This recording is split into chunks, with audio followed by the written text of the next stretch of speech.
The world has gone insane. Cosplayers rule the conventions, gamers dominate the tabletop, and the internet. Sci-fi subjugates the movies, and fantasy rules the bookstore with an iron fist. Only one group can bring order to this unruly mob. A team of uber geeks, masters of the nerdly arts, trained for decades in the hobby shops and basements of the nation.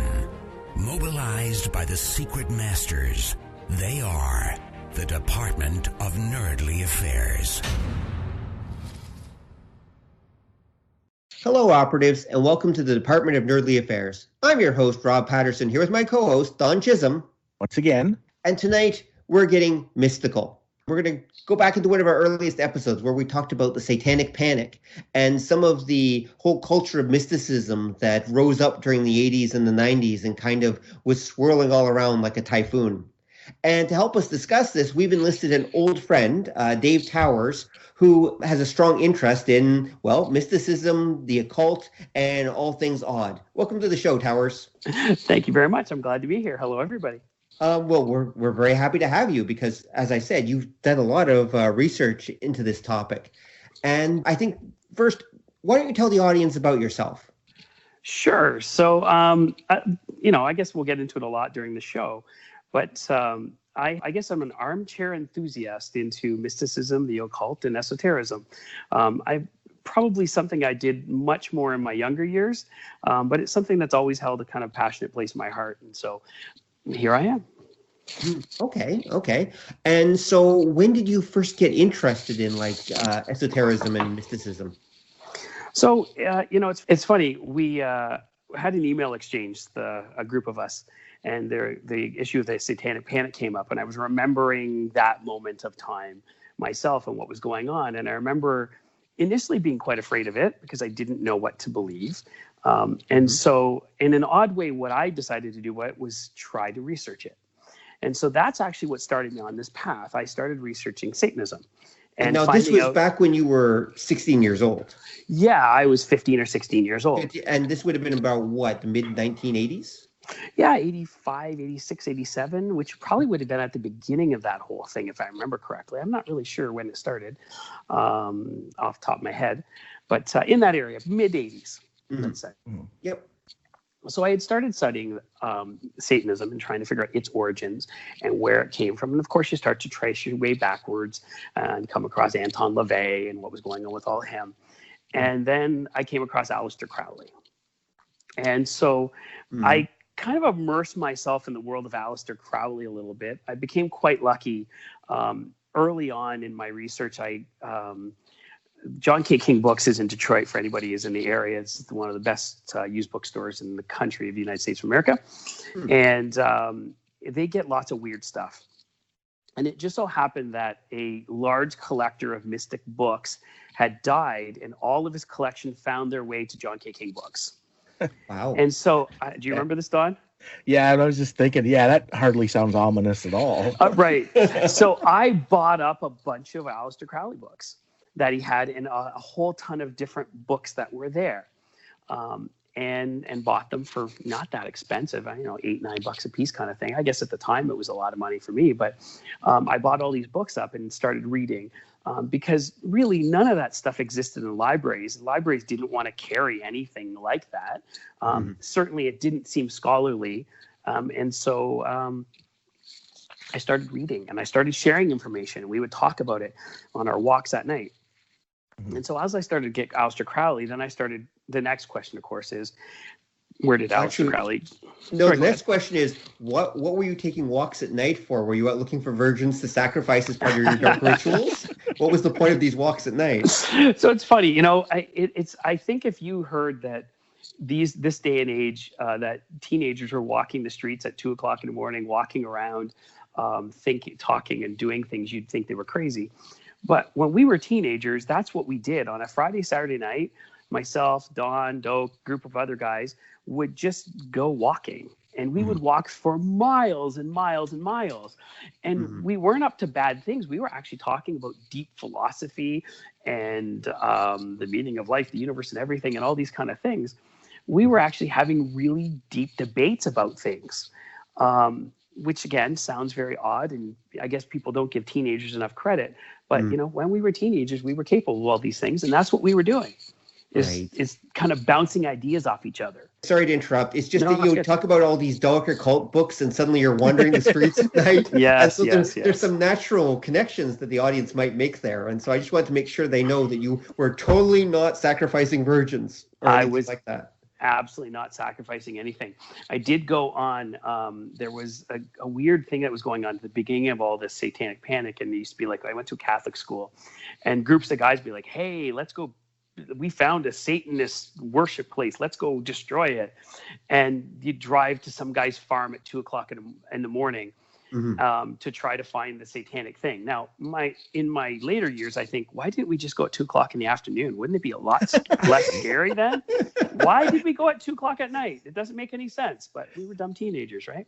Right. So, I mean, we did do these things. I can remember driving somewhere in the midst of all this happening and getting my car stuck down this side road, and my friend panicking hysterically that it was a trap, that the Satanists and the witches were going to get us. I mean, it's crazy that people believe this. And that was really, like I said, that was the impetus to try to understand all these things for me. I probably didn't share with a lot of people outside of my close friends that would understand that I was reading Aleister Crowley, who is known as the Beast and all this kind of stuff. I probably didn't share that to too many people, and I probably didn't share it with my parents either.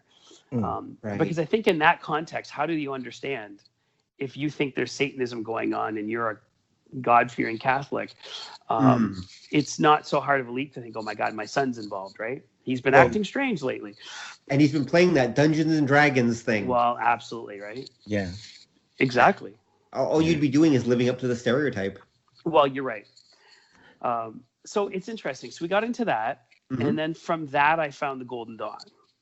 Okay. What's the Golden Dawn? So the Hermetic Order of the Golden Dawn is kind of the, I could say quintessential, but I could also say stereotypical secret society magic group that self-imploded back in the late 1800s, early 1900s. I think they went from about roughly 1880 to around 1920. In some form, they continued on in different versions, but in the core group, they kind of existed for about maybe 40 years or so.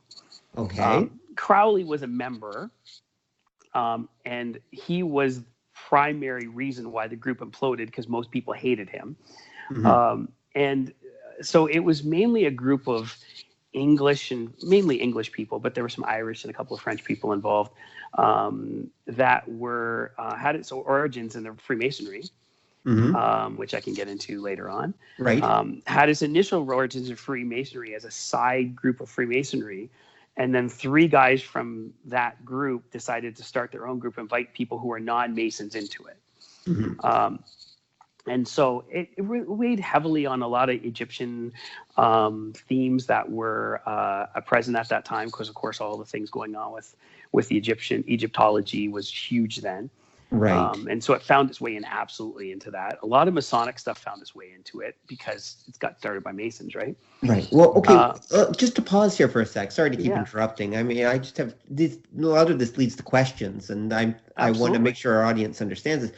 So what was the goal here? Like, why were these people getting into this stuff? What was the point of doing all this? So, I mean, in order to understand that, you kind of have to understand a very basic premise that one of the things I came to the conclusion of after doing years and years of research into this is I did ask myself that question a lot. What makes someone want to be a mystic? Right. And ultimately what I found and what I decided is the reason why people do this is they're not happy with the major explanations for why the universe works. And going back into the history of mysticism, really you're left with the answers from Judaism, the answers from Christianity, the answers from Hinduism, Buddhism, and the major religions. But primarily we're talking Western religion, so you just kind of keep it straight to Judaism and Christianity and later Islam. Right. Because it does get into Islam as well later on. Okay. And I'll talk about that a bit, but ultimately it's somebody who doesn't get those answers and then finds other people who didn't get those answers. And those people typically will get together and try to find other ways to apprehend the unknown. Okay. I guess that's the best, simplest way I can put it. So it's a bunch of people getting together, trying to understand, the world around them, basically, in a way that isn't reflected by the major religions. Yes. And then the secondary part of it is, and I think what happened more so with people was then there's this idea of something special that only your group has. And then that creates this lust for, I would say in the case of the Golden Dawn, a lust for power and a lust for being able to do things other people can't do, and the lust for feeling special and feeling different than others. And I think that also makes a mystic as someone who definitely doesn't feel like they fit with the standard things that are going on, right? And feels that they're kind of above all this kind of stuff. So I think there's definitely a certain personality that gets involved in these kind of things. Yeah, because you know what that sounds a lot like? That sounds a lot like what we got nowadays with all the conspiracy theorists. Yeah, it's not that much different. It's not that much different than being a YouTuber. I mean, in a weird way, it's this same, it's this idea that somehow you're special and what you have, you can influence things. Yeah. In a weird way. I always assumed it was an excuse to get drunk, laid, and naked. Or wait, it's maybe in that order. Naked and laid would probably be better. That depends. You can do it either way. That's some forms of Druidism and Wicca. Right. That's a different thing altogether. Well, so was it? Wait, I heard rumors that Anton Lavey and friends were into that kind of thing, weren't they? What, into Wicca? No, into like that was part of the whole Satanism mystique back in the 70s, wasn't it? They were like having orgies and everything. Yeah, well, I mean, it's just a counterculture. I mean, Satanism is just a great way to piss your parents off. Well, I mean, it was just a way to kind of thumb your nose at established society. And so everything was against, you're just like, okay, well, everybody likes the cross. We're going to use the upside down cross and we're going to offend everybody. And so it's just a way to rebel. And to me, that was all Satanism and Anton Lavey was about, was just a big joke to rebel against people. I don't think he ever really, really did this. But hey, he got to hang out with the Eagles, right? So right. He got drunk and laid a lot, and that one he did, and it worked for him. It was just a symptom of the 60s, I guess. Right. Well, okay, that does make sense. Okay, but on the other hand, Crowley and friends were actually pretty serious about this. Crowley was, I've gone back and forth on Crowley. One of the things that I learned very early on is that Crowley was really heavy into drugs. And this isn't a secret. He actually wrote a book called Diary of a Drug Fiend, which is fantastic. And it's all about this guy who keeps using cocaine cocaine, this is in the 1920s, right? Right, yeah. And you don't think cocaine goes back that far, but it does. Using cocaine and other drugs to try to elicit religious and spiritual experiences. And keeps getting deeper and deeper. And then the question is, what's happening to him? Is he just a drug addict, or is he actually getting mystic experiences? It's a really good book. And they say it's almost semi-autobiographical. I could believe that. So by the time Crowley had split off and left the Golden Dawn, and his buddy Bennett went with him, Bennett got him heavy into drugs. And so he would do things. There was a legend of a story where Crowley walked into a room and sorry, I just want to pause one thing. Sure. Crowley also got into Eastern mysticism as well. And so he got into things that most Westerners didn't understand. So he got into things like yoga and all of these kind of things. And so he brought a lot of interesting stuff back and forth and kind of merged Western and Eastern mysticism in a sense. And so he kind of used to pretend he was like some weird Swami guy who would sit, and he was like an incarnation of Buddha or whatever. And there's a story about him going into someone's house and pooping on their floor and telling them that the aroma of his feces would help them be enlightened and this kind of stuff. I mean, I think he was just doing things to mess with people. Like, I mean, I think sometimes there was definitely things Crowley was doing to just kind of prove that he could. There's definitely like a bit of a megalomaniac idea of him, kind of, you know, or a narcissistic idea of him. Right. That's there. At the same time, there's another level of him which was really trying to find a different way to connect with the world and with people. And he ended up finding this weird island in off the coast of Italy, I believe. I'd have to look this up to be sure of this. And he ended up forming the Order Templi Orientis out there, and and Thelema, which is in his belief structure. He believed he was communicating with angels. He believed he was talking to spirits. He believed he was, fast forward back that 100 years backwards, and Joseph Smith did the same thing and founded the Mormon religion. Yes. Yeah. I mean, really. And Crowley was doing almost the exact same thing, talking to unseen spirits that no one ever could talk to. And he had names for them and had all these kind of stuff. I think one was called ayahuasca, if I remember correctly. And so he had all these things he was doing. But in order to disappear off to an island and try to help people become enlightened, there's a certain dedication to your ideology. And I think it ceased being about being a popular, important thing. And I think he definitely, towards the end, really just wanted to find a way to connect to the world. I really do believe that. I don't think he was evil. I don't think there was a lot about him evil. You have to understand, Crowley's parents were like absolute Christian, devout Christians. And the reason he was called the Beast is because they called him the Beast, because he rejected their religion. So I think there's a lot, Crowley was very misunderstood in a lot of ways, I think. That said, his time in the Golden Dawn was absolutely a bizarre period of time in mysticism at all. But like I said, my quest to find out, did Satanism start with Aleister Crowley? My ultimate answer was no. And was Aleister Crowley somebody to fear? And my answer was no. So so that maybe for your carpet. Right. Yes, exactly. Yeah. So now what do I do with this, right? To this day, and I don't know, I think the last guy, I'd have to look it up, but I think the guy just died.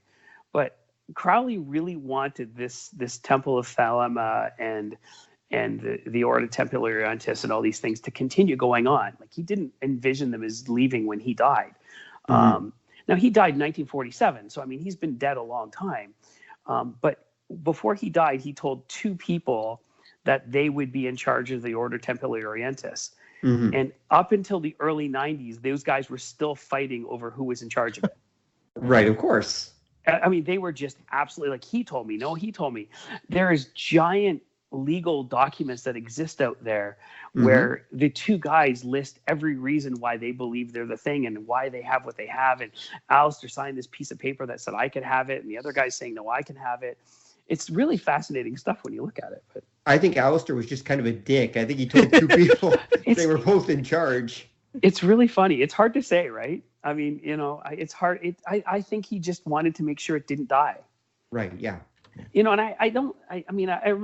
there's discussion that he was having sex at that point in time with different people, men, women, didn't really matter. There's lots of stories about it. None of it's really been proven necessarily.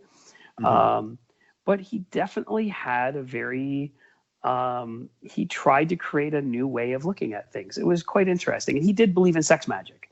So, he had a lot of stuff going on. So drunk and laid. I'm seeing a pattern here. He did. And so again, was that because he, I guess you mix that in drugs. Yeah. And that's what you get out of it. And so, maybe there's some Kama Sutra tried in there. Maybe there's some different things. Yeah, he was, he had a lot of weird stuff going on there. Okay. Well, sorry, Don, go. Oh, I was going to say, because you're kind of hitting at something that I think gets neglected when people discuss things like this, because you talked about Anton Lavey and the Church of Satan, and it really was it was a big counterculture thing, because I've read different treatises that they said they're technically atheists, but they adopted the image of Satan because he rebelled against God and they rebel against religion in general. Correct. when you talk about the Golden Dawn and that whole era of especially like British mysticism, a lot of these things, they started out, they weren't people plumbing the secrets of the universe. They were like a club, and people would hang out and talk about things that were interesting, and that would transform over time and with membership. You would even mentioned Wicca, which a lot of people in the modern era trace back to the ancient Druids, but realistically only goes back to like the late 1800s. Well, it goes to Gardner started it. Gerald Gardner really is the godfather of Wicca, and that didn't start till like 1930. Okay, yeah, but he appropriated some of these different ideas, and then as you get time moving on, you get these weird intellectual drifts where different things get ascribed and disascribed, I guess, to the core value, and what that core concept was changes, and you can go like maybe that in a lot of ways is what Crowley did. Is he started as a guy at one of these clubs, and then he kind of saw something in it, and then you add a little bit of drugs, and then he actually started down this earnest, like, mystic route to see how the universe works. But it all started from him arguing with who is the guy in the Golden Dawn that he argued with all the time? Well, MacGregor Mathers mainly was the main guy that he fought with all the time. Yes. Yeah, and then you get the impression he did his own thing just to piss that guy off to a certain degree, but then it leads somewhere totally like different. Absolutely. And yeah, I mean, the OTO is really the and he got the OTO from somebody else. That was the Order Templi Orientis came from another guy who he was starting that group up, and then Crowley kind of jumped in and took over that one. Mm-hmm. So again, it's hard to say. I mean, it's really difficult to be able to go back because scholarship in Crowley didn't really exist. I think people just looked at him as some weirdo. So it's not like you can go back. He didn't write letters to people. There's not a lot of stuff you can go. He did write an autobiography, so you can learn a little bit about him. Mm-hmm. But there's not a lot you can really figure out to understand his motives behind what he said, other than what's there. Yeah. And ultimately, like you said, is it counterculture? Is it egotism? Is it mystic? Is it just the quest to find a way to connect to the universe? And one of the things, I mean, in the French call an orgasm petit mort, right? The little death. Mm-hmm. Yes. And so again, understanding that and thinking that that's kind of a close to godliness idea kind of thing. Is it such a reach to understand that if someone is talking, practicing sex magic, for example, that mm-hmm. they think that connects them closer to God? It's not a big leap, really. Yeah. True. Does that make him the devil? Not really. But to a bunch of Puritan people, absolutely. Yeah. And I have to wonder then, what was it about, like when we get to the 70s and 80s and such, what was it about this particular group that made like the Golden Dawn and the Satanism and all that? What was it about that really caught the American and Western consciousness? Like, I mean, they can't have been the only people that were doing this stuff. Why them? Was it just random? I don't know. It's really, how do you mean? Like, as far as when it became like the Satanic Panic kind of thing? Exactly. Yeah. When the Satanic Panic came around, why was it them in particular that the public and the consciousness all decided to focus on, as opposed to, I mean, there must have been other people doing this kind of stuff. They're not alone. You know what? I've never done enough research in that to really ask that question. I think at the time it was a very difficult question to ask. Because we didn't have the media connected the way it was to this day. Right. I think, if you really look deep into it, it was a clear agenda of the talk show host to scare people in some way or another. Yeah. And it created viewings. And I think if we really look at it, I think when you look at like Donahue and the people that had the initial Satanists on their shows, they had a lot of viewership. And I think those things actually drove it. I think it was just coming up with an idea saying, what's wacky can we put on here today?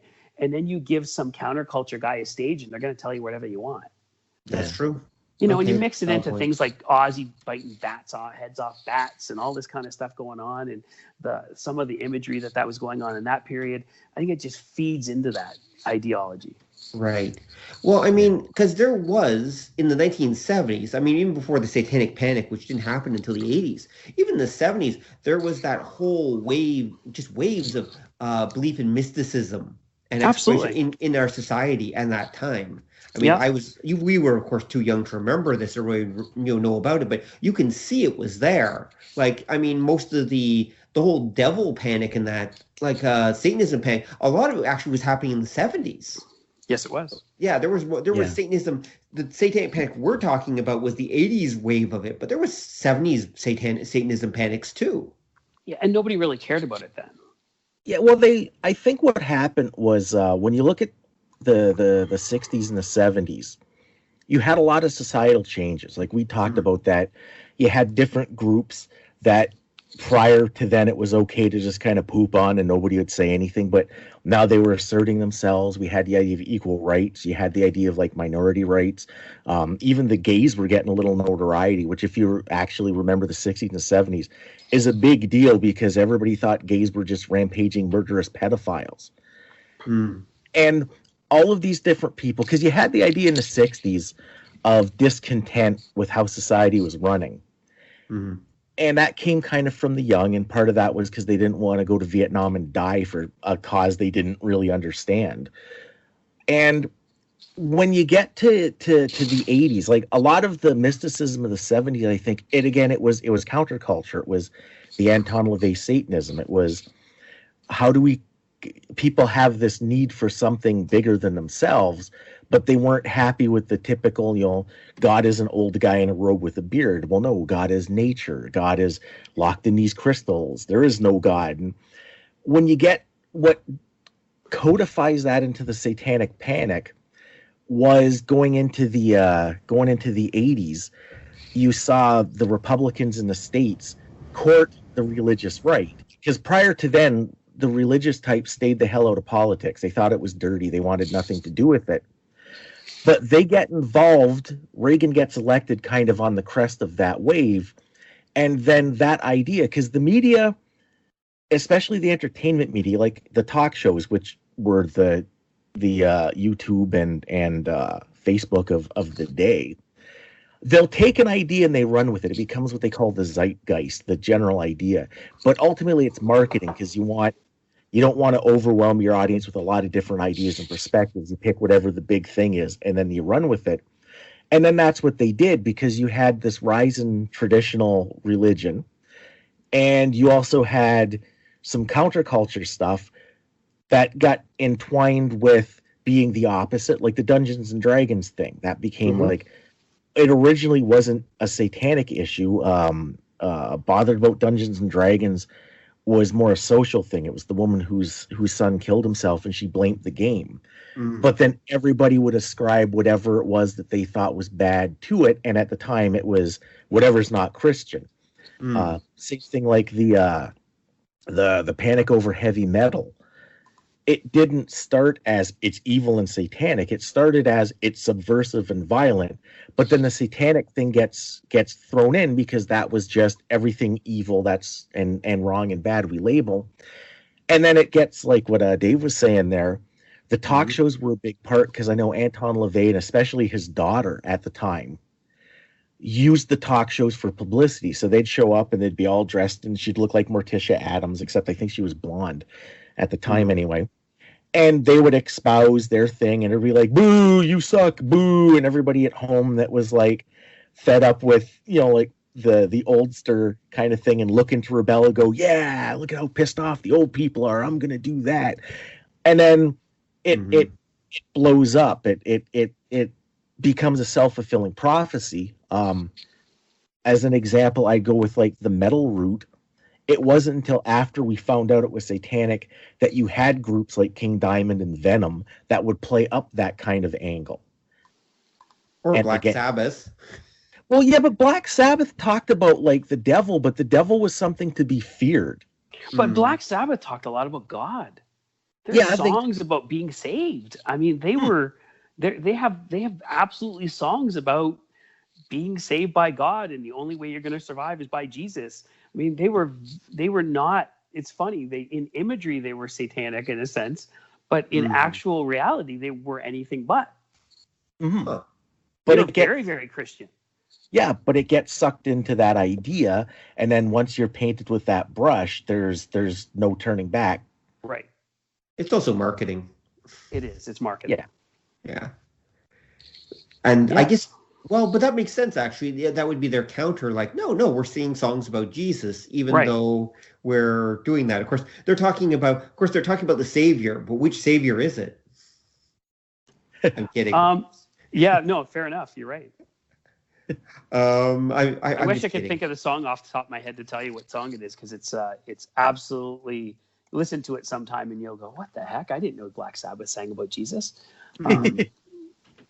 I'll see if I can find it while we're talking. I imagine they were a decent bunch of Christian boys at heart. Yeah, well, because that was where the idea of the crosses on the stage. I was watching an interview with the guys in the band, and they said somebody had given them like these big crosses for good luck. Mm-hmm. And then ever since that person had done it and they wore them on stage, that became a thing. But it wasn't really, they weren't doing it ironically. It was just. Mm-hmm. They were actually doing it. It's just the way it worked out. That's the way it worked out. Yeah. Now, but did they have them upside down on stage, or did they have them right side up?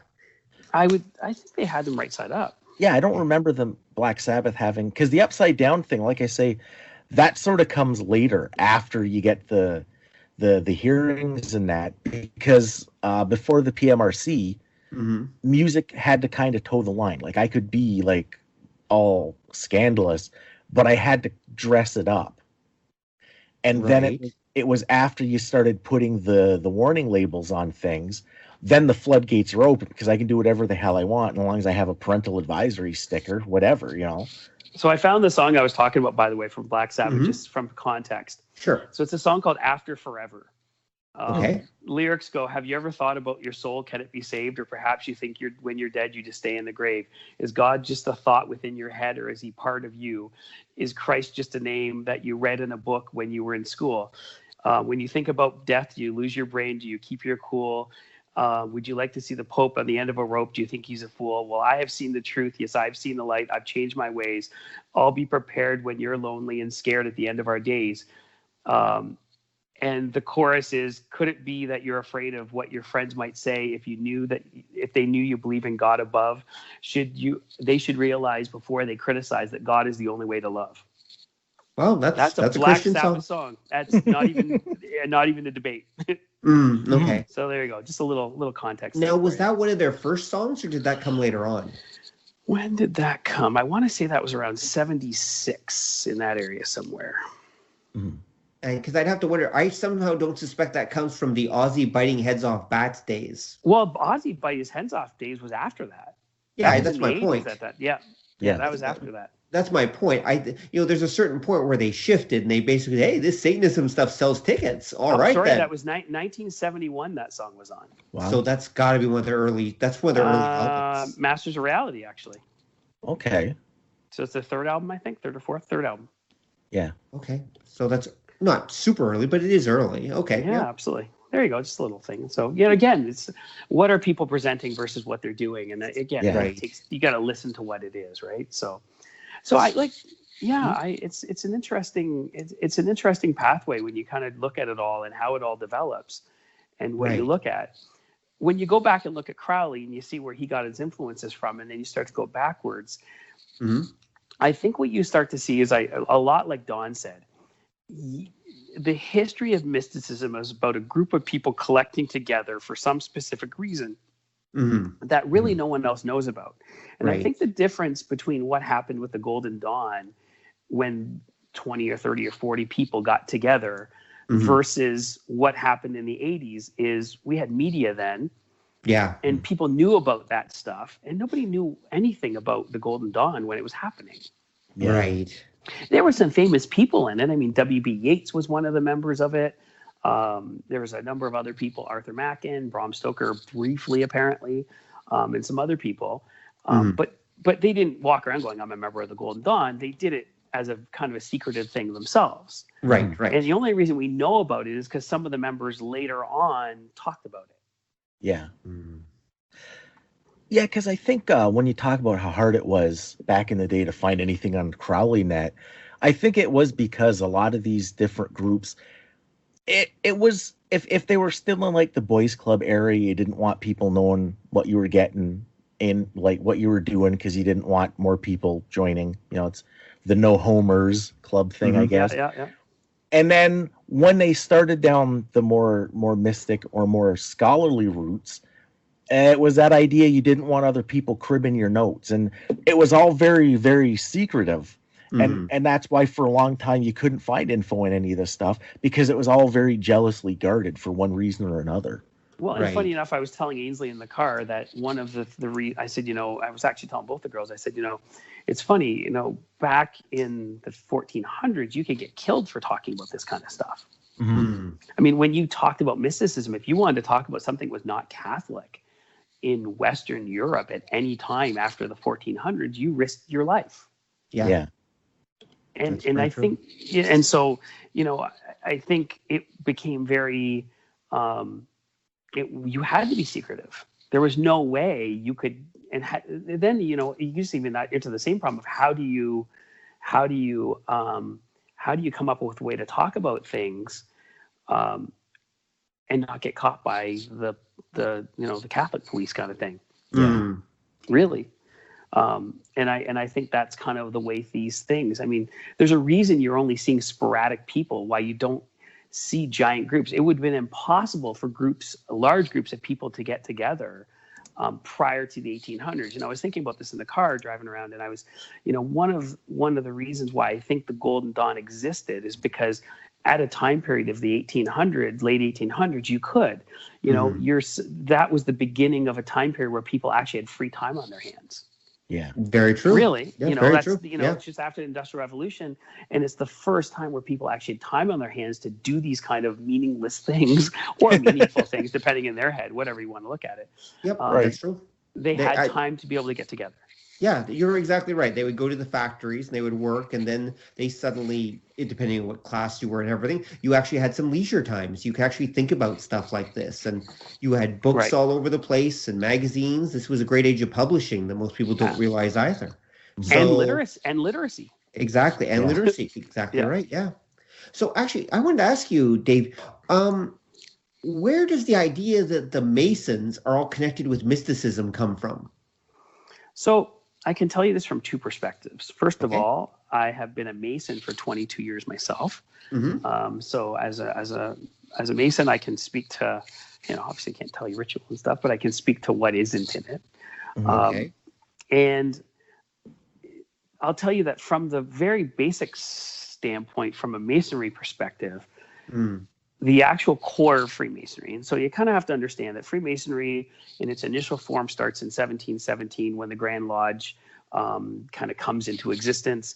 It prior to that exists possibly for about another 100 years prior to that, beginning somewhere in the Scottish, in the Scottish building guilds and these kind of things. That's kind of where scholars think it all happened from. We know it was well established by 1717 enough that they're like, okay, let's come out to the public kind of thing. So what was the purpose of the Masonic Lodge when they first created this stuff? What was the whole point? So I've done a lot of looking into that ideology or into that, and not just as a when I was in the Mason, I'm still a Mason, but when I was very, very active in London. With my lodge, I was the education person for several years, and so I used to kind of have to go do research and learn things and teach something every time we had a meeting. And so I would look at the history of things because I really wanted to know. I wanted to understand what I was a part of. And so we think that what happened, a lot of scholars believe that it was really a way to create some gravitas to a lot of the building efforts that happened in the 15 and 1600s in England, because of course lots got built, lots of castles, lots of different things got built, and it was a way to kind of make the builders feel special in a sense. They created these little groups of themselves and created these little secret, you're going to be building this church or this castle or whatever it is, and we're going to bring you into our secret society. And I think it was probably something in the general idea of fun just at the beginning level. I know there's lots of theories that perhaps the Knights of St. John or the Knights Templar and all these things got into it. I think it's a little bit of the opposite. I think what happened was, I think the group existed first, and then they started looking for things to pull into it. I see no evidence that these groups continued to exist. And one of the things that I found in my research is that the history of mysticism, and this goes back, if you even go back to like 300 BC, if you go back to the beginnings of Hermeticism, and the Ptolemy periods of Egypt, that this is a thing of finding and losing and rediscovering. And so it's kind of like, a couple of hundred years pass and some guy gets a hold of some books and translates them and then reinvigorates some people. And so this is kind of a cycle that happens over a period of time. And as you pointed out, the printing press is starting out, people are starting to having access to information. We would have none of that had all the different, we got to give credit where credit's due to a lot of the Catholic priests who spent a lot of time transcribing and translating things that they found, and lost literature and bringing them forward into a new generation. And so I think, when these lodges got together, they got together probably as just this general sense of brotherhood and perhaps the boys club or whatever. Because, again, building was a noble trade back in that day. Yeah. It was looked at as a very noble trade that you had this craftsmanship, like a lot of craftsmanship was. And so, but then it got into the Scottish royalty. And I think people were like, well, you remember that every country had like their architect, it'd be like the head of the building, right? I can't think of the name they had. Well, they would want to be a part of this kind of thing. So all you need is one royal guy to get involved in this club, and then he tells his friends. Right. Ultimately, that's really what it is. And then they go, hey, you know what? Why don't we go and take this to another, into a figurative sense? Because in Masonry, there's a lot of referrals to real Masonry versus speculative Masonry. And so you change from stories talking about actually building things to building yourself as a human and building yourself as a man. And so that's the transformation in Masonry, is all the things change from, okay, I'm a builder and I'm going to talk about building this temple, or I'm going to build this church and I'm going to use, this is an ancient craft and you're a part of it now. And now I'm not a builder, but I still want to feel it. So now what am I building? I'm building a better person. And then you start to change it around. You start to take building tools, you turn them into other things, you make them represent other things. And that eventually becomes what you know as Freemasonry today. That's a really simple version of it. Okay. But that's the best way to put it. And what I'll tell you is that's what happened to all of these groups, is that they pulled things in to get something that made sense to people. And so I think that's where the Knights Templar stuff comes in. And I think that's where the later on the Rosicrucians comes in, and all the different groups that come into it. They pull things in that are like-minded experiences, but also are a little bit of fun to play with imagery. That's kind of the best way I can put it. As a Mason, that's the way I see it. But that's also, as I see it as a scholar as well. I guess I can call myself a scholar in this sense. I'd say so. Yeah, that's how I looked at it. And it's interesting because each of the groups followed a similar pathway. So if you go backwards to Rosicrucianism, Rosicrucians started sometime in the 1600s, roughly. So there was a very anti-Pope document that got created in and around the 1600s. That was creating a fake person, essentially, called Christian Rosicrucians, and it was alleged to be by this guy named Christian Rosicrucians. So what's interesting about it is, so that gets published, the Fama Fraternitatis, it's called. And it's very anti-Pope. It actually talks about how much they hate the Pope and how much he's no good and how much how much they need to get away from him. There's some very anti-Catholic stuff, but in the 1600s, you could get away with that, right? You were allowed to talk about that in the 1600s. Followed the following year by the Confessio Fraternitatis, which happens to come around with again, a bit more anti-Catholic stuff and a bit more of a kind of call to arms in a sense about a better way to do things and almost a more pure way to be a Christian, if that makes sense. Mm-hmm. And then later on, the Chemical Wedding and Christian Rosicrucians, where it starts to pull into a lot of alchemical ideologies. And understand alchemy as we know it, say, in 200 BC versus, which is kind of like alchemy at that time was early science. Mm-hmm. Alchemy in the 1600s and 1500s was actually a complex way to talk about God without talking about God. So you can have alchemical discussions, but you're not actually talking about turning lead into gold. You're talking about turning the human soul into going to heaven. And you can have these debates and discussions, and alchemy was a way to mask their language. And so, I mean, not always. I mean, don't get me wrong. There was ways where they talked about this stuff, and people really believed they could turn lead into gold. And were trying very hard to do it because they didn't understand what was actually being said. But alchemy, a lot of what it was written in the alchemist stuff was code words to talk about what they needed to talk about in some ways. And then people then took it and made it something else afterwards. Mm-hmm. So what's interesting about the Frama Fraternitatis and the Confessio and all these things are immediately people start publishing things saying, I want to join. Who are you? How do I find you? I want to be a Rosicrucian too. Mm-hmm. And the problem is they don't find anybody because it was never a group. It never existed. Even though it says it is, it was an allegory for, talking about life, the universe, and everything kind of thing, I guess, and the state of this guy's opinion on religion. And he created a movement, even though he wasn't part of the movement, if that makes sense. Right. So what you start seeing is guys like Robert Flood, and Michael Meyer, and all these people from the 1600s. I think Thomas Vaughan's another name. I'm just looking at my bibliography thing here.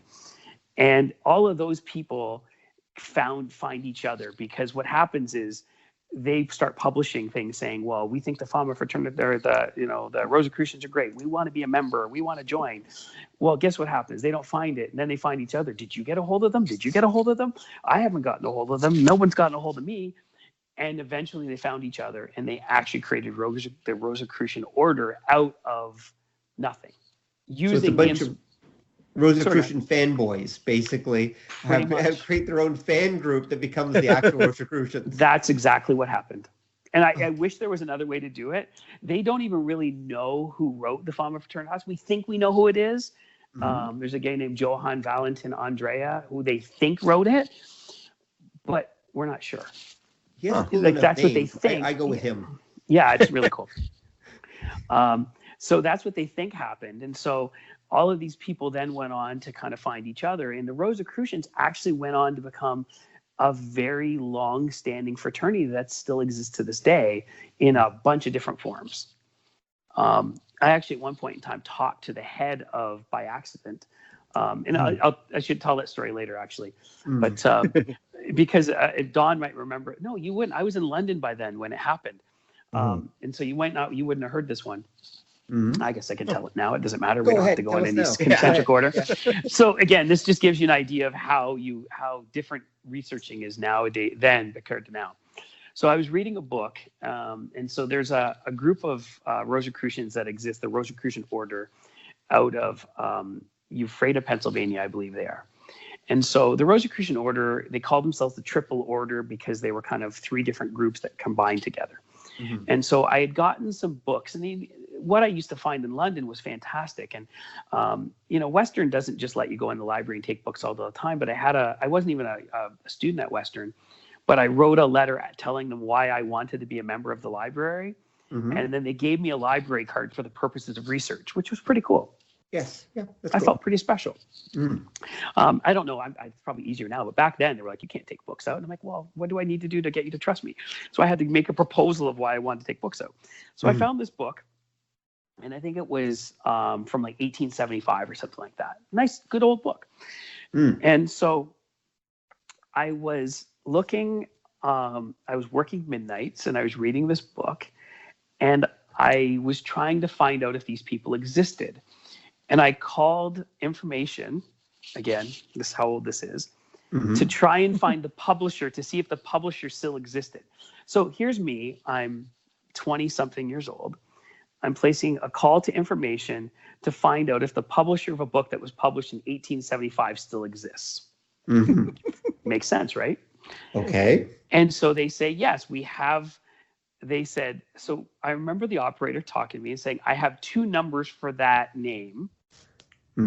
Would you like this number, or would you like the main number? And I said, well, I'll take the main number. And so she gives me the numbers. And at, 3 o'clock in the morning, I place a phone call. I did. And hi, my name is Dave Towers. I'm researching the Rosicrucian order. I wanted to know if the Rosicrucian order still exists and that the triple order still exists, and I'd like some information. And I get a phone call the next morning at 10 o'clock in the morning on a Saturday. I was sleeping. I get this phone call, and it's this kind of older voice, and he's like, hello, can I speak to David Towers? And I'm like, this is David Towers speaking. And he said, I'll never forget his name, and I've looked him up since, and I know he was the head of this group. This is Dr. G.E. Posnecker. You left a voicemail for me on my answering machine. So the main number was the head of the Rosicrucians. And somehow I called information and got his phone number. Right. And so I said, yeah, I have to sleep at this point, right? Because I was working nights. And I said, I have some questions. I wanted to know, does the triple order still exist? And he says, of course, you don't think a society that's existed for over 300 years would just disappear, do you? I said, well, no, I guess not. Can you tell me more? And he said, I'll tell you what, here's my address, you send me a letter, and you tell me why you want to be a part of, that you want to be a part of us, and I'll tell you anything you need to know. And this was probably around that time that we were discussing joining different groups and stuff like that. So I might have still been in the Windsor at that point in time. I can't remember. I think you were, because this was around the time where, like, me and Doak fully expected one day to show up at your apartment, and it'd be somebody who we'd never heard of going, oh, I've lived here for 15 years. I don't know what you're talking about. Yeah, I would just disappear. Yeah, because does that story ring a bell, Don? Yes, it does, because I remember because you were totally obsessed with the Rosicrucians for a while. Yes, they're a really fascinating group. So the principle behind the Rosicrucians is this. They believe they're like the 12 disciples of Jesus. And what they believe is their job is to heal people and to go around and help people out, and by whatever means necessary. So that means it might be financial, it might be physically, it might be emotionally, or whatever.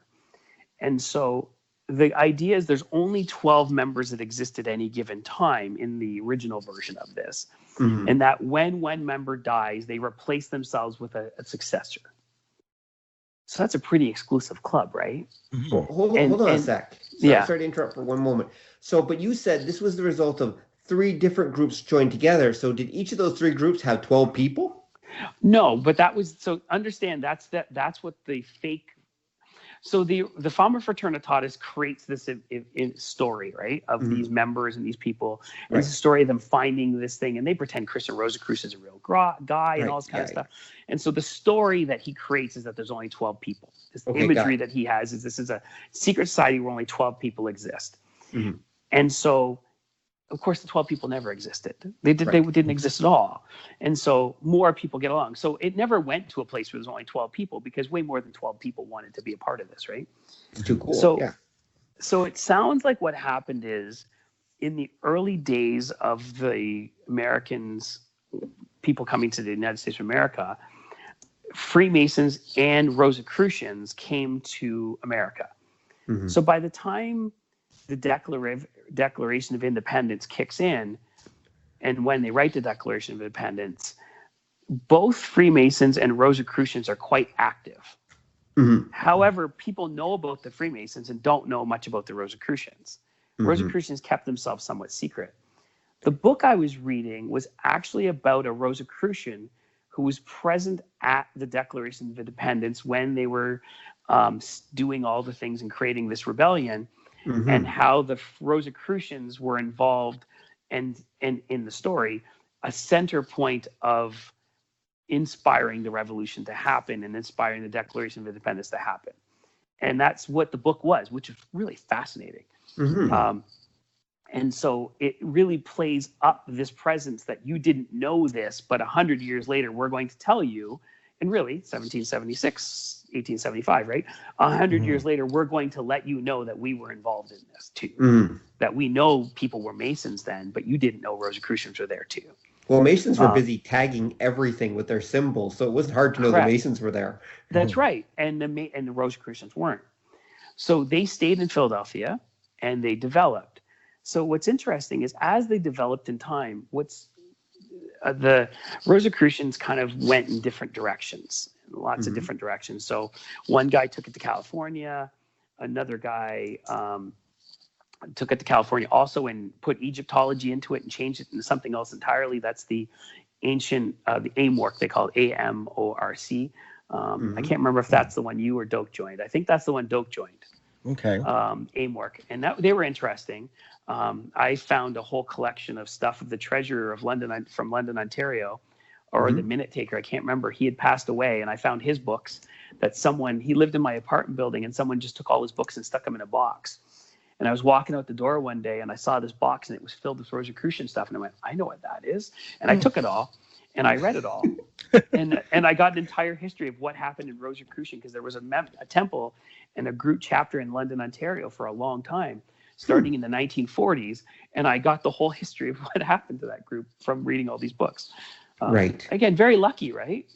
Very. But this is kind of where I went with stuff. So what's interesting is I never, ever actually messaged Dr. Posnecker, because I really what I needed to know is it still existed, right? And I needed to know that thing was still there, because as Don pointed out, I was obsessed with finding out the story.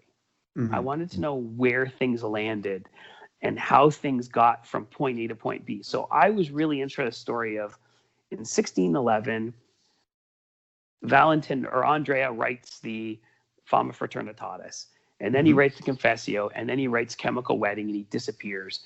What happened to that? And how did that come to the future? And how did it get there? And why did it get there? And how did it stay alive? And why do people still care about it? All these kind of things. And that was really my thirst, was because it's kind of like, I don't know. It's kind of, I guess it's like opening up a tomb, like Lord Carnarvon in Tut's tomb, and not knowing what you're going to find, and then finding more and more and more and more. And that's really what this whole journey for me was and is, I guess, reinvigorated now, I suppose, is about finding out, more so, why does it matter now? Right. And I think some of it has to do with the fact that I think history informs us to maybe what's going to happen, and how things develop and how things move. Because I think if you can see the origins of an idea and how they develop into another idea and what that idea becomes, you can look at now and go, here's this idea. What's that going to be in 200 years? You know what I mean? Yeah. So that was a lot of the reasons why I kept going backwards. And so once I got that story done, I'm like, okay, I've finished that story. I know that the Rosicrucians started here, and now there's these three groups, and here's their origins, and here's why they are what they are, and here's what they're doing now, which is nothing like that was before. I can see how it morphed. I can see how it transformed. I can see why it transformed. I can see all the arms stretching out in all the different places. I can see the power struggles and how the leader of this group got kicked out, and then he went and started another group because he's pissed off because he has a better idea of how to run it now. And how people create new out of old. And so it's again, I think that's part of the whole thing, is just how it all developed. Wow. Okay. So you definitely developed a very good understanding of where all this stuff came from. So at least that's just taking us to the Middle Ages, right? Or into or not Middle Ages, 1600s. So okay, that's wow. Okay, this starts in 300 BC.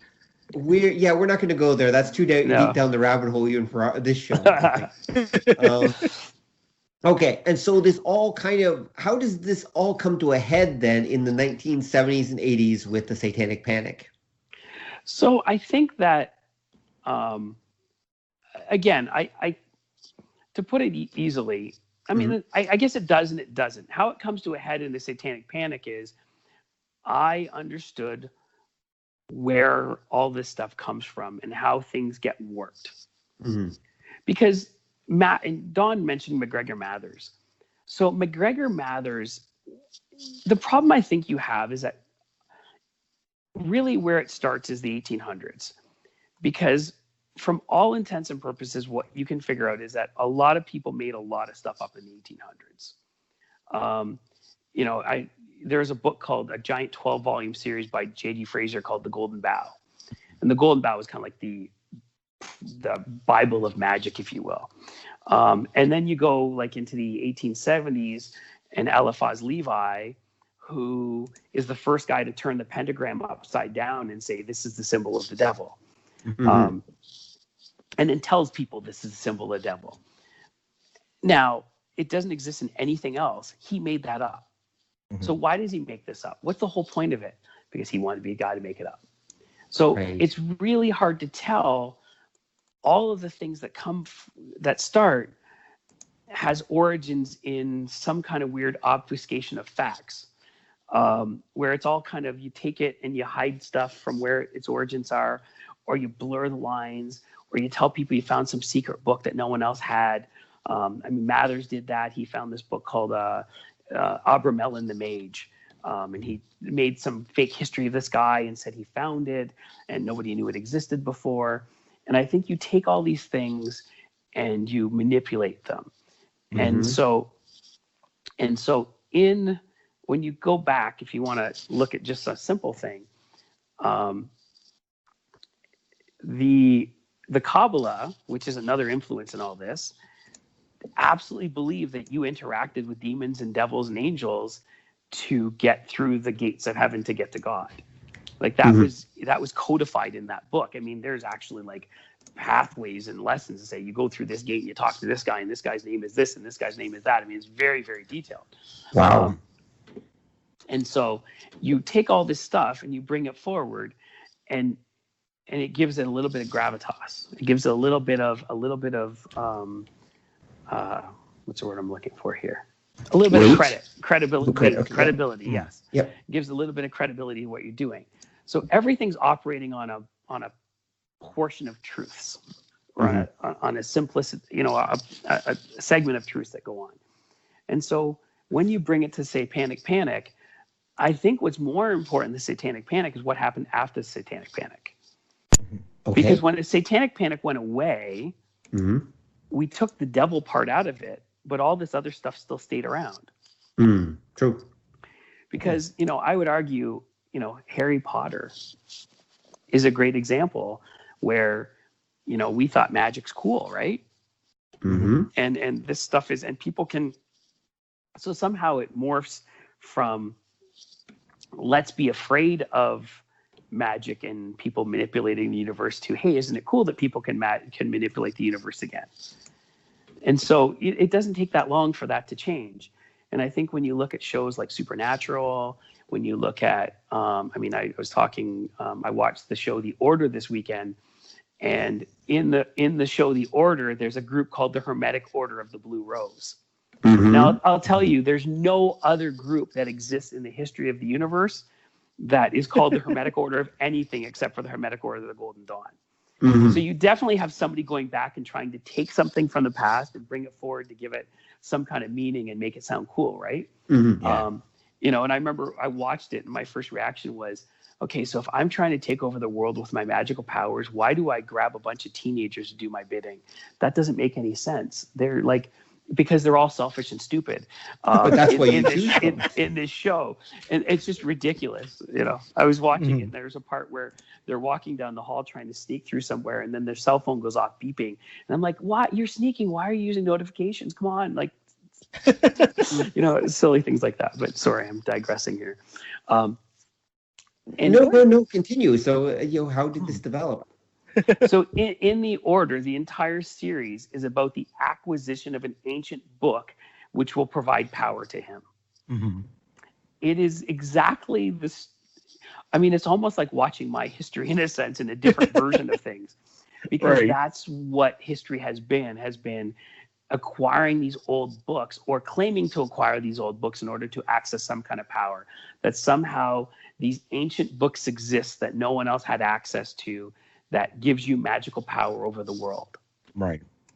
And which is really interesting.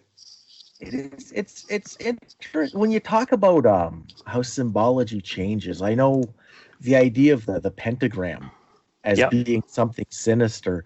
There are stories that go back to like the ancient Greeks that it was Pythagoras, who people know from math class, Yes. that he studied math because he genuinely believed if you understood something mathematically, you got real world power over it.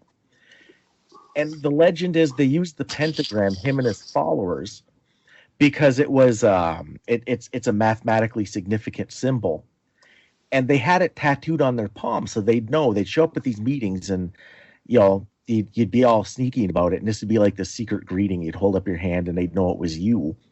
And that was how this idea of the pentagram being something sinister got started. Like that's the story. Well, yeah, exactly. I mean, but even, I mean, the pentagram's been used forever for lots of different groups of people. Mhm. From, I mean, the Star of David is a pentagram. Lots of groups have used the pentagram for some kind of thing. Never used it as evil. It was never looked at as evil. Yeah. Again, it had different versions of it. The upside pentagram is another thing altogether. Yeah, because that was when you get to like the 1800s, one with the master point up was seen as like a good luck kind of thing. Yeah. And that's why if you go to like old barns and that, you'll sometimes see it etched in the wall. And that's, but it's like you were saying that people will go to the past to look for things to validate their present. And a lot of times they'll bring things up only kind of half knowing what it is, it seems like. And then you get all these new weird legends and myths because somebody didn't quite understand what that was supposed to be. Right. You know, it's funny. I remember reading the first Harry Potter book. You know, I don't know what year that was. And in the first Harry Potter book is a Nicholas Flamel is discussed. And I remember being so damn excited that I knew who Nicholas Flamel was. I actually have his bibliography sitting here. I knew he was a Catholic priest who was a transcriber of mystic books. And so when he got mentioned in there, I went, oh my God, this person knows what she's talking about. Because there's no possible way she just pulls a name like Nicholas Flamel out of nowhere.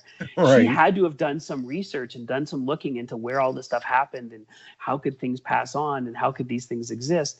It sounds so simple, but it gave me like, I'm in. Okay, I'll listen to whatever this lady has to say because she knows who Nicholas Flamel is. It sounds so funny and so silly, but I mean, I was so excited. I mean, probably ask my ex that and she'll probably tell you, yeah, I was so beyond glad that kind of came into place, right? Right. Well, it makes sense because I think for myself, the first place I'd ever seen mention of a lot of the Golden Bough or even Crowley Net was the old Call of Cthulhu role-playing game. Yep. That they mentioned. That's right. Yes.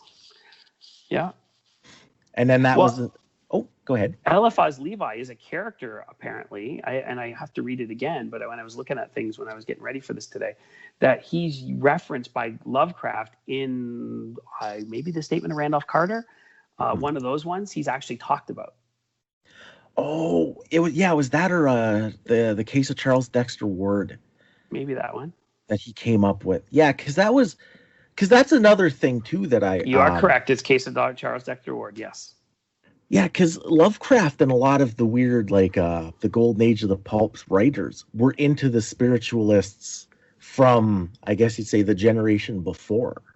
Absolutely. And you got to remember, I mean, you know, if Eliphaz Levi died in 1875, you know, Lovecraft's writing 1915 to 1935 or so. So, I mean, he's only 40 years away. He's kind of contemporary almost. No, weren't a bunch of them like, how was it, Theosophists? Wasn't that the... Yeah, so Theosophy is a whole other thing. So that's Helena Petrova Blavatsky. So one of the things that's fascinating about this whole mystical idea is that there's some idea that there's some secret brotherhood of overseers that exists. Mhm. And all of these groups kind of somehow create credibility by saying that that some secret order gave them permission to do what they're doing. McGregor's Mathers used it to get credibility, to say that the secret masters gave him permission to do this thing. That Diane Fortune, who was in the 1940s, a female mystic, kind of contemporary of Crowley, but because she was a woman, didn't get that much notoriety. Said the same thing, that she was a secret master, and she was divulging all this information. There's this idea that somehow these secret people existed for eons. It's where you get the same idea that, you know, people who are Wiccan say that they're a 26th generation Wicca person or something along the ideas. It's that this somehow there's this continual unbroken chain of information that exists, and that these people are out there controlling it and controlling access to it and all this kind of stuff. Wow, actually, but what a coincidence. We're actually sponsored by the Secret Masters too. That's Don't tell anybody.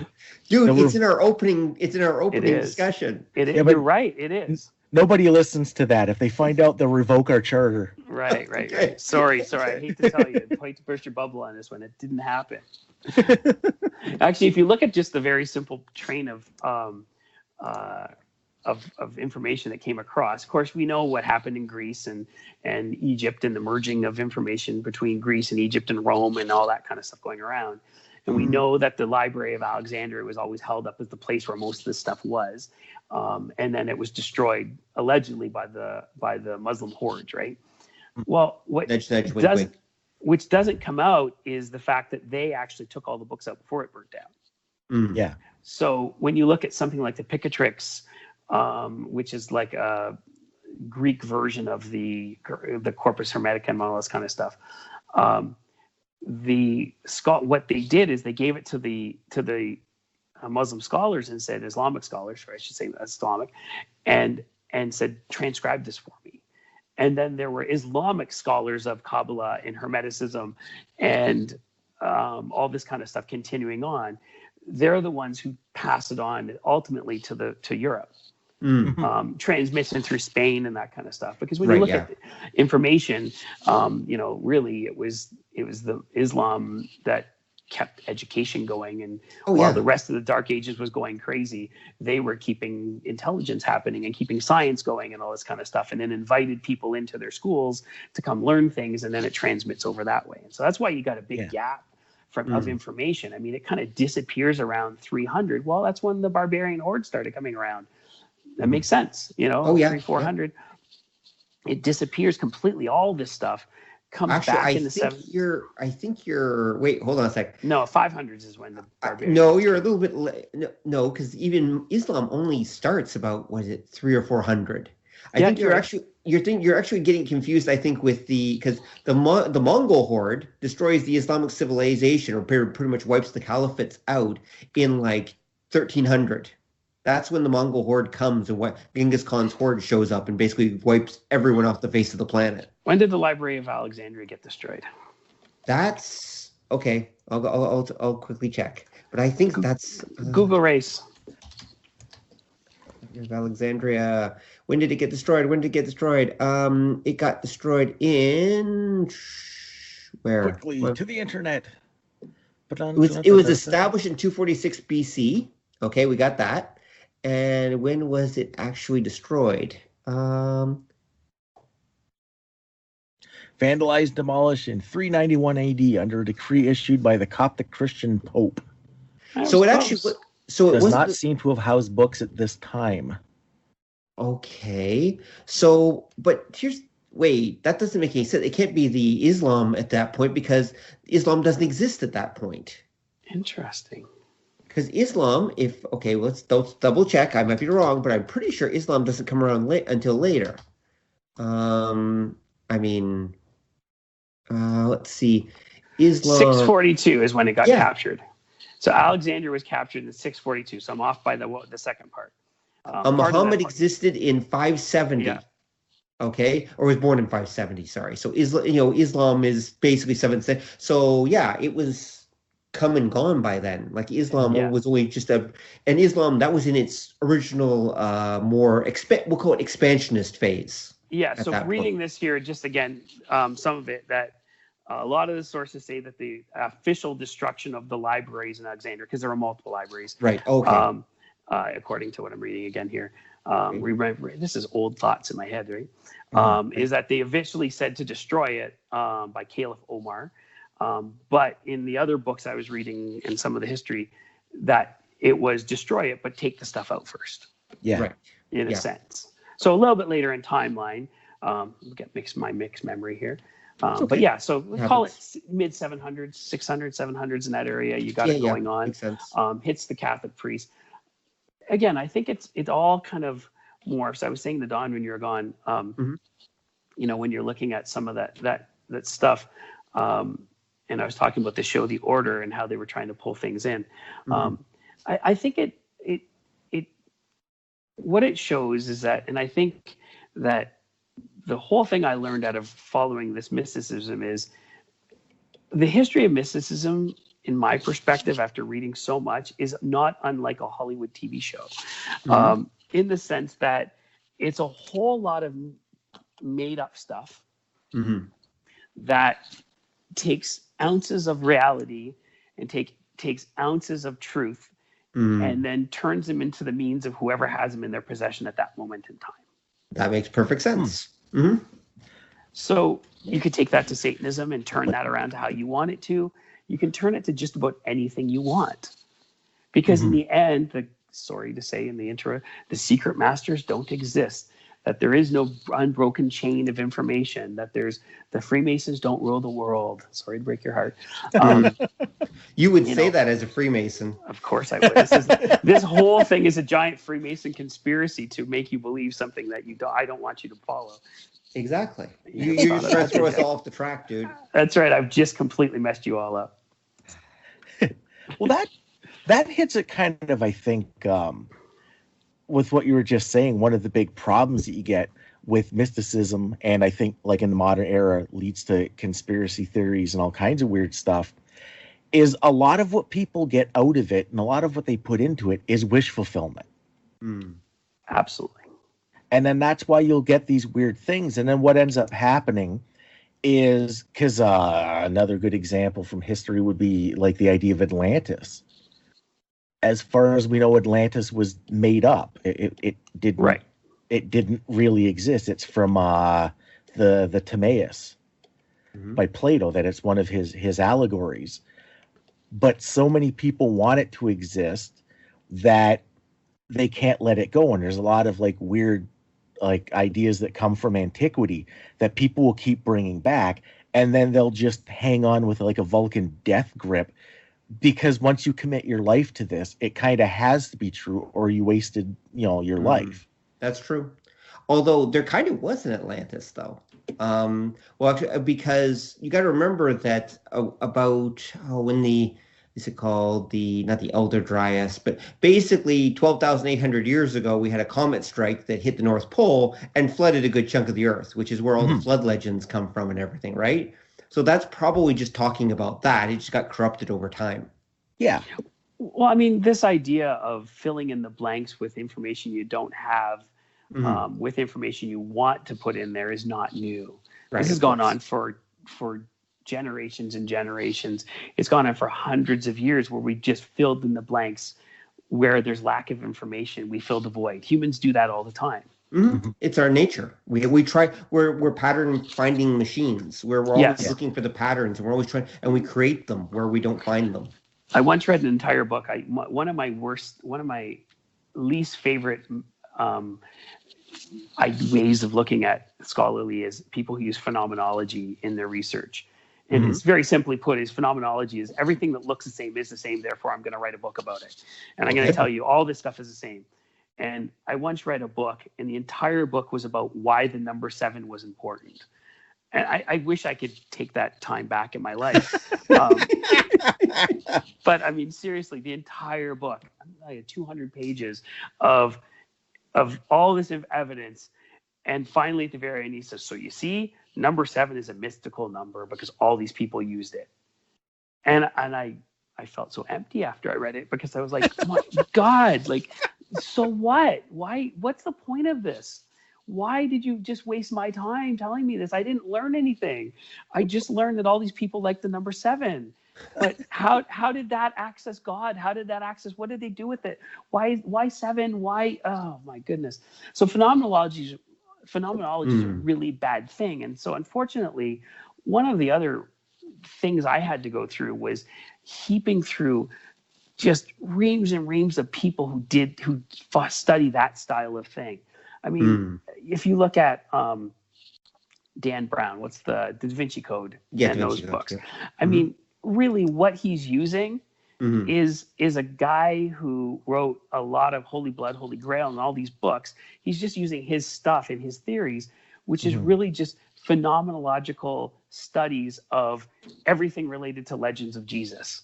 Right. And then pulling it all together and saying, well, we don't have a finished story, so we're going to suggest that the Templars did this, and the reason the Templars were there is because of this, and you fill in all these gaps. And so what's the gap they fill in? The gap they fill in is, well, they don't really have a reason why they went to Jerusalem.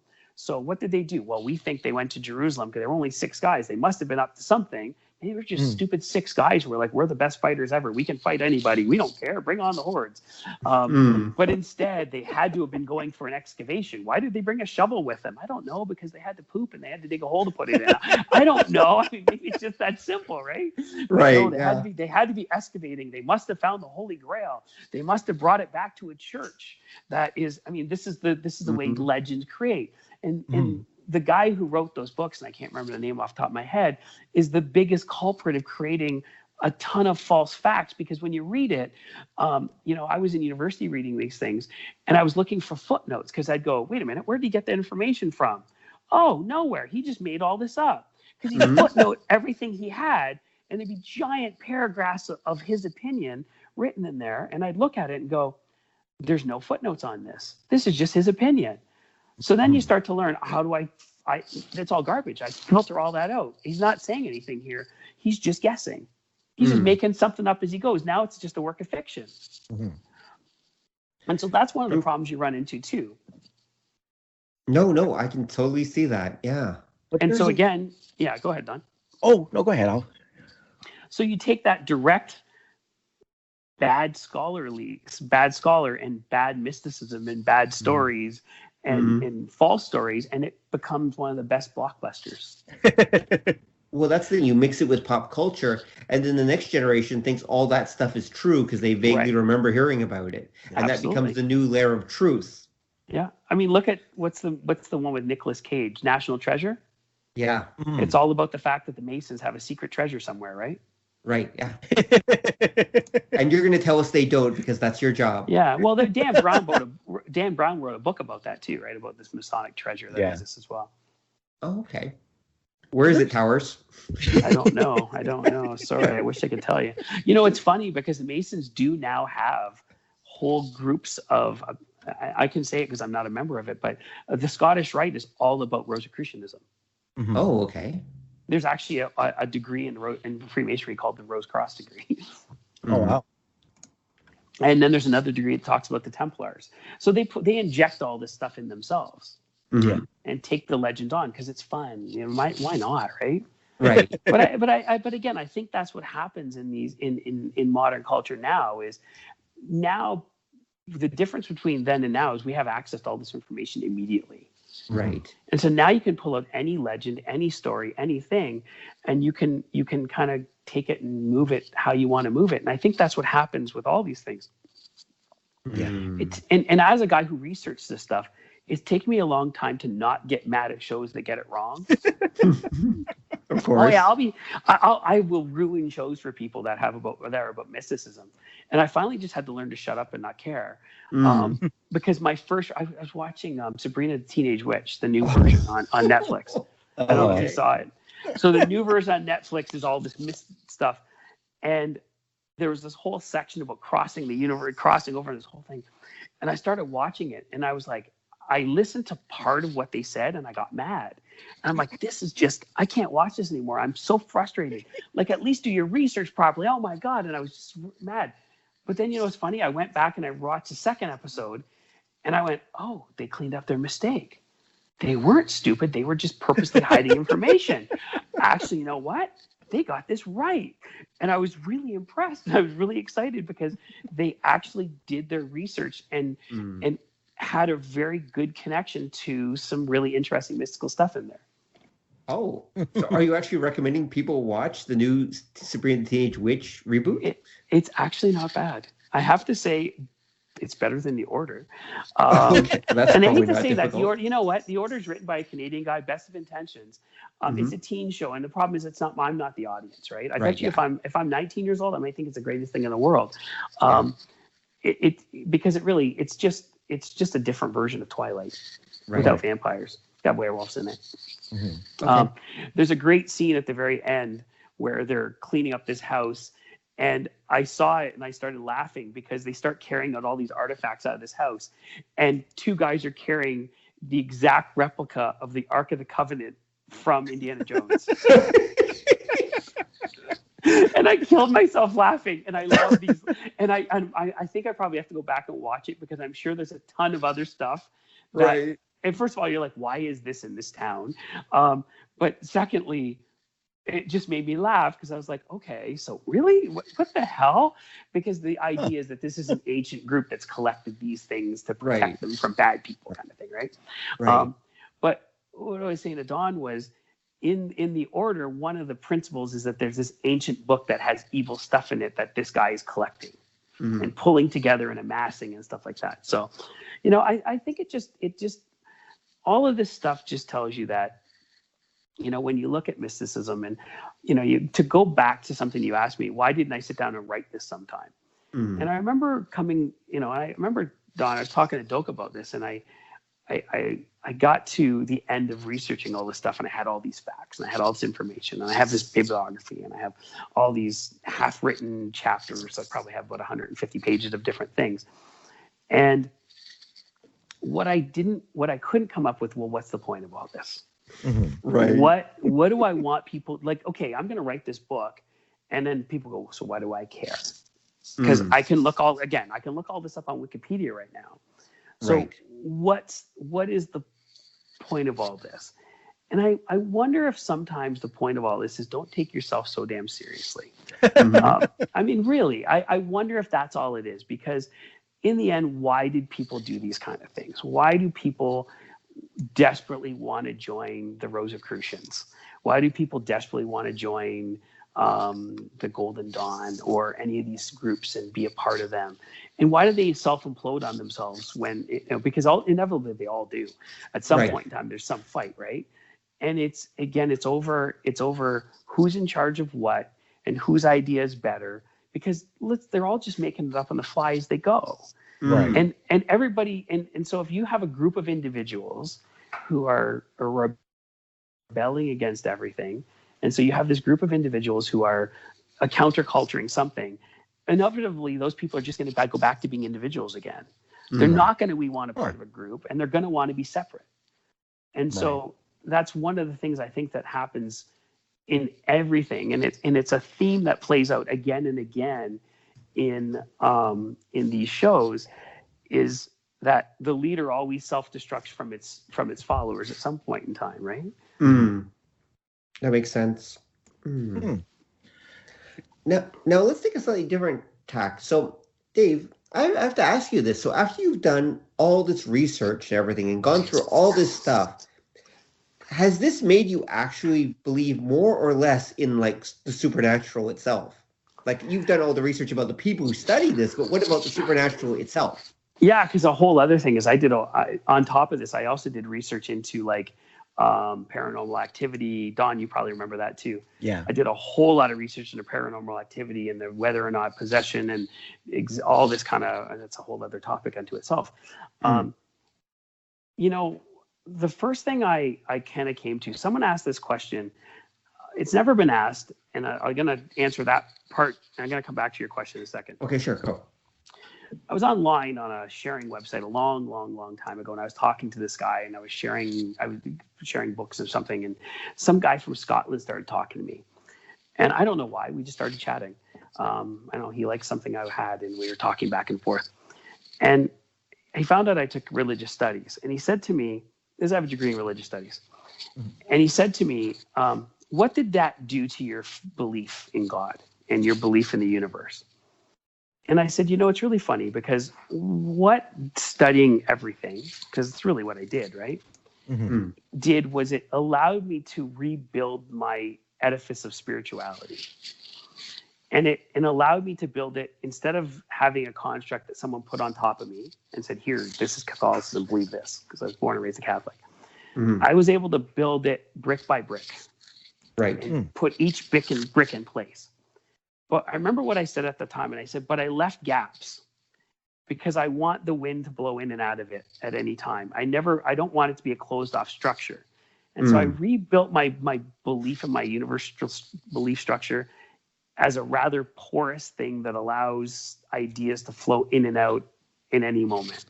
And mysticism is somewhat the same way. So, because unfortunately I can't really, my feeling is, after reading all this, there's no evidence that tells me that this was really anything more than hopes and dreams and wishes. Right. Really. And this is going back to, early science and Hermeticism and all these kind of stuff. And Kabbalah, it's hopes and dreams that if you do these things, this will happen to you. You will pass through the 7 gates of hell and, Dante's Inferno and all. And, you can pull out any of these reference points to how the universe works. It doesn't, none of it gets you really any closer to what's actual reality, because all we have is our own human experience to do that. But then none of it really says it doesn't exist either. Right?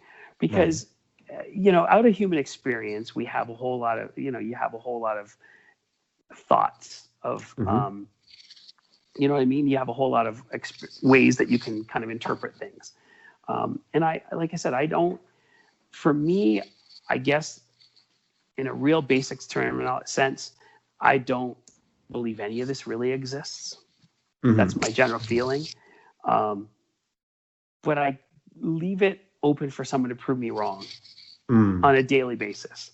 And I would not shake my foundation in any way, shape, or form if someone showed up today and could prove to me definitively that these things exist for real, that Hermes Trismegistus was a real person who wrote these books, that Abramelin the Mage was a real person, that magic really exists, and that you can cast a magic spell and make someone fall in love with you and all these kind of things, right? That said, we have a whole lot of evidence to show us that probably doesn't exist. Because, fair enough.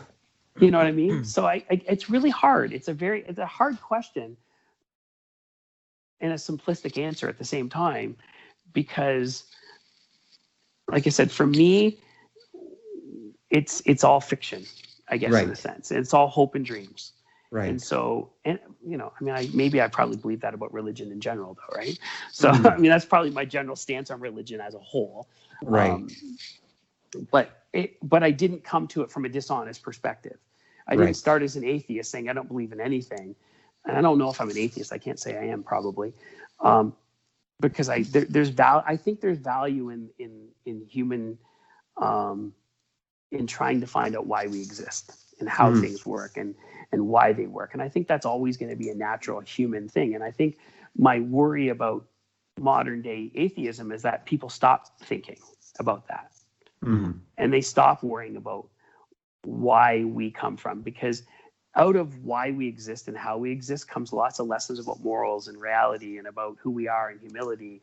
And I worry that some of that gets lost when we fly to one side or the other. There's right now a lot of impetus to fly towards the science side of things. I'm not saying it's wrong, but what I'm saying is you lose balance somewhere in the world.